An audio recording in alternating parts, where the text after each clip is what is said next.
Hey everybody! Recently, Vsoft had an expert panel discussion on faster payment strategy. We brought in experts from all around the industry to share their thoughts on what it takes to create a faster payment strategy.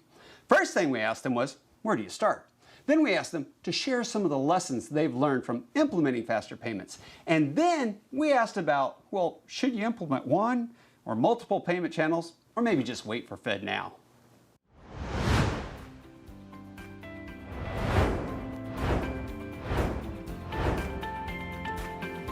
Do I implement one faster payment channel or should I implement multiple faster payment channels? And I'm going to put an and to it. Or maybe it's an or. Or should I wait for FedNow? So right there, let's throw that one out there. Lisa, with you, what do you think? Do I implement one, multiple, or do I wait for FedNow? And I think it's just a given. Somebody's going to say it. FedNow better be part of your faster payment strategy. But what would your answer be to that one? My answer would be is if you wait for FedNow, you're not learning what you need to know for FedNow by looking at other opportunities. Additionally,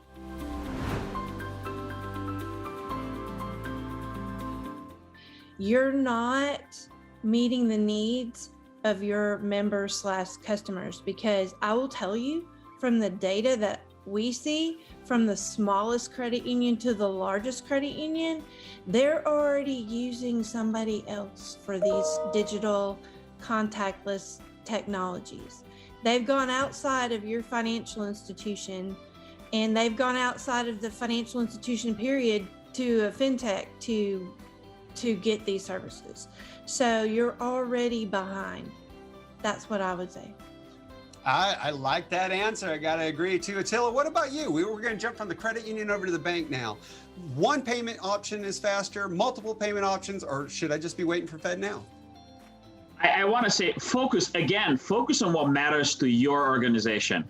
You have to be working already of implementing a faster payment channel. I don't really care at this point which one, because you look at all of them, all cover a lot of the use cases that you today have issues to address the gaps with your legacy payment platforms.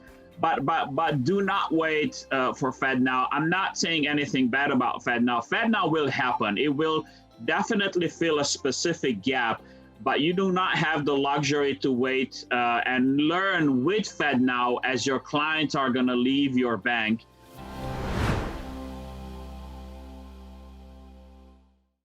Because they, like Lisa said, they're going to go to a fintech or an e-commerce like organization that offers you an e-wallet that allows you to use some of these faster payment capabilities that exist outside of the bank world.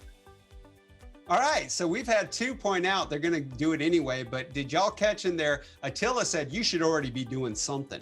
All right, Pam, what about you? What is your opinion on when it comes to just one option, multiple options, or wait for FedNow? Well, you know, I'm not a patient person, and if you snooze, you lose. And as Ricky Bobby says, if you're not first, you're last. And so I think it has to be in phases. Doing nothing is not an option. And so I think it depends what the phases are based upon, as we've all talked here in the last, 45 minutes or so, staying in line. Attila, you've emphasized several times with what do you want to be when you grow up?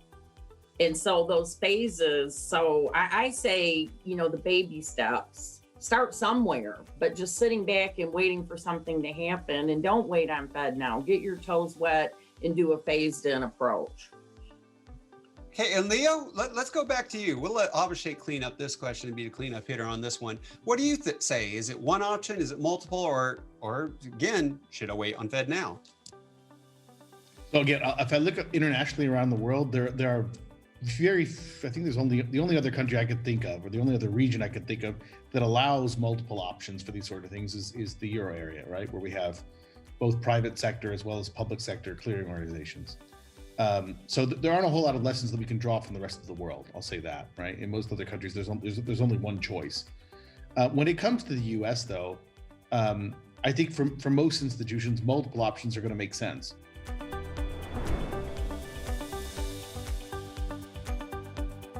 But I can only emphasize what's been said here already, which is to say, if you don't do anything for the next 3 years and wait for FedNow to show up, the market is just simply going to continue to leave you behind.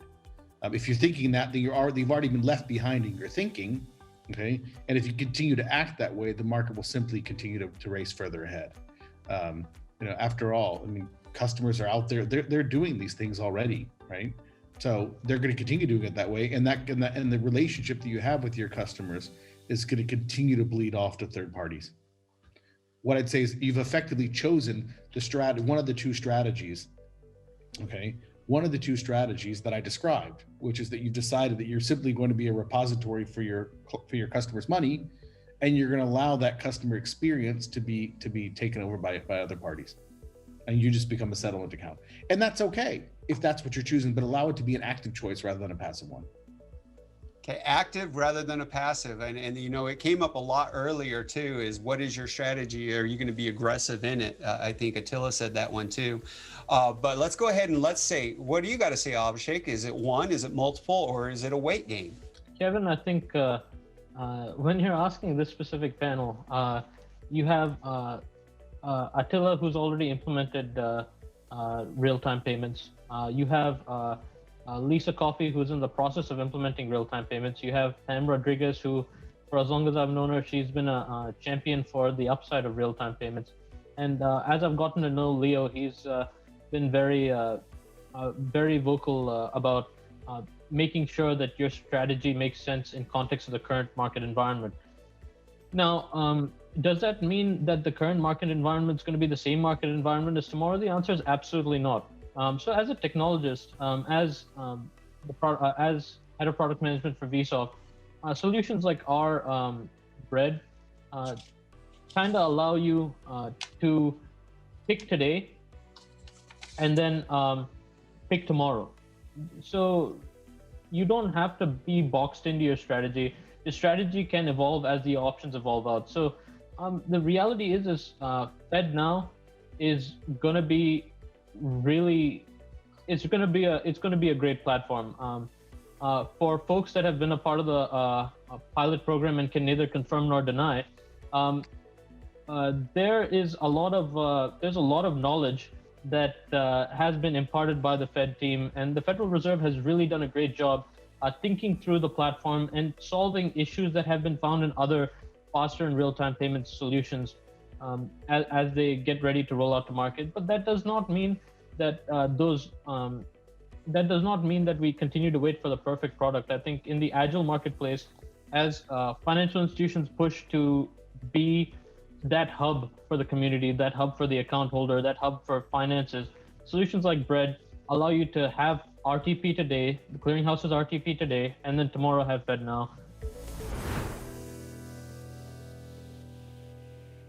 And then make it a amiable relationship between the two and allow for that settlement. Well, we're going to come back to somebody who does look fabulous because she has requested to double dip, and that's going to be Lisa. Go ahead, Lisa, before I get to our last question. So just to piggyback on Abhishek and what he just said, whatever your payment strategy is, know that it will change. Know that you will be constantly adapting to things that change. And change is your friend, and a lot of people are very adverse to change, and this market is changing constantly. So agreed with Abhishek, whatever your strategy becomes, know that it's fluid, it's not in stone. So you, one option, two options, or wait? I think we heard overwhelmingly you had better offer something, and you had better offer it now. Well, not necessarily FedNow now, but in order to prepare for FedNow. Doing nothing is not the option you should take. It's an option, but it's not the option you should take. Know that your strategy is going to change and be prepared for that change. Those were some great comments, and there were more views shared from other experts. And if you'd like to hear and see what the other experts had to say, or maybe see the entire webinar on the faster payment strategy, then head over to paymentsprofessor.com. I'll put a link to the webinar in the description to help. For now, class dismissed.